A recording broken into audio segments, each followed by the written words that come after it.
La transformation du Sénégal n'est pas seulement une question de vision, mais un véritable défi qui exige des leviers stratégiques à la fois audacieux et réalistes. Ce 8 février, à la librairie L'Harmattan, lors de la présentation du livre collectif Nouvelle vision pour la transformation du Sénégal, levier stratégique de rupture, des experts se sont réunis pour réfléchir ensemble à comment ces leviers peuvent se traduire concrètement pour notre avenir. L'événement a réuni des acteurs clés qui ont débattu de divers enjeux stratégiques pour l'avenir du pays. Ibra Diouf, membre du RASA, nous renseigne sur le but de cette rencontre, soulignant l'importance d'une vision commune pour une transformation durable. Cette rencontre sont principalement c'était de faire connaître au grand public l'ouvrage que le RASA a produit en collaboration avec la maison Harmattan Sénégal.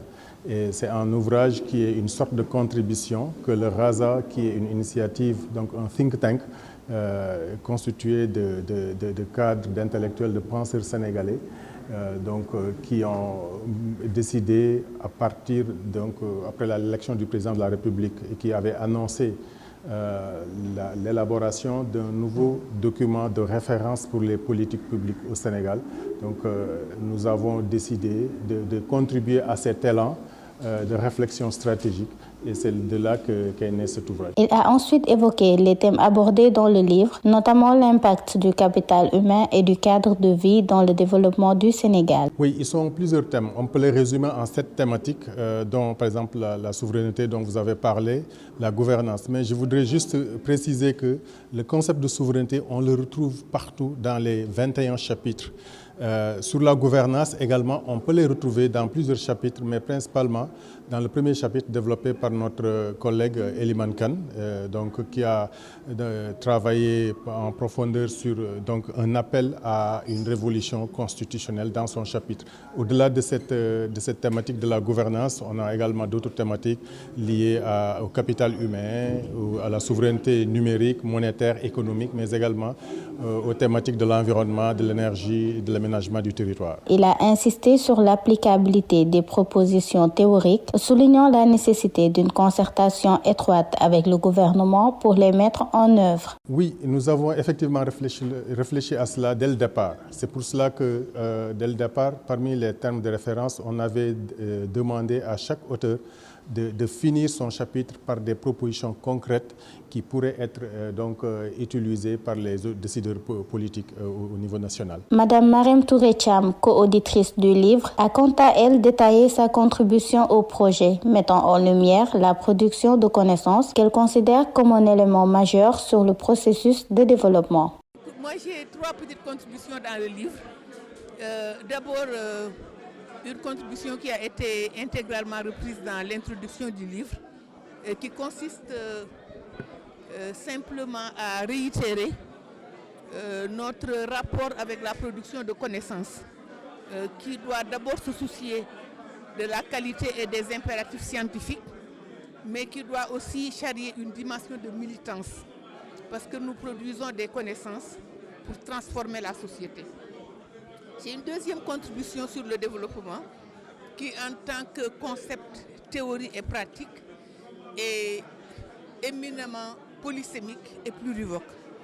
Mais je dis que pour les sociologues que nous sommes, un processus de développement, il doit à la fois se reposer sur la transformation économique, mais surtout la transformation sociale et la transformation mentale.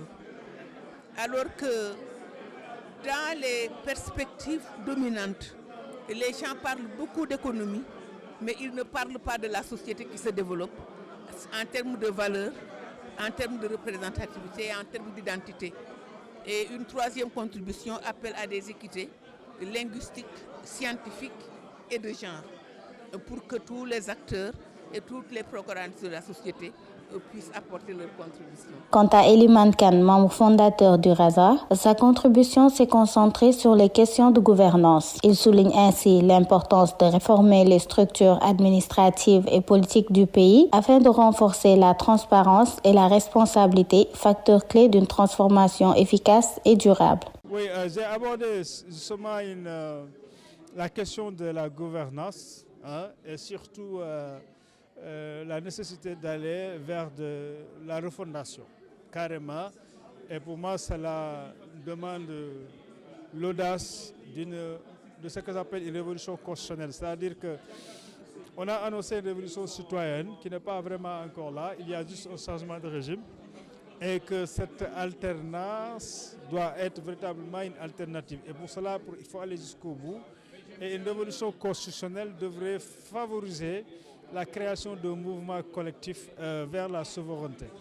Et cela veut dire que tout simplement, il faut des changements profonds sur le plan des structures gouvernementales, de gouvernance plutôt, mais également des systèmes de gouvernance lui-même, mais également même jusqu'à la gouvernance électorale, c'est-à-dire sortir un peu de cette démocratie électoraliste pour aller vers un mode de représentation beaucoup plus proche des populations, donc des territoires, et que cette inclusion des populations dans l'action publique, dans le processus de prise de décision puisse être ancré et même formalisé dans le système de gouvernance de notre État, et que à chaque moment, le citoyen puisse avoir son mot à dire.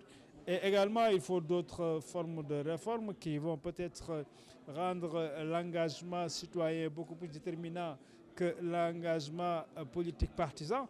Parce que l'engagement politique partisan, on se rend compte que c'est ce qui, sur la base du clientélisme et du népotisme, gangrène un peu notre gouvernance de façon générale.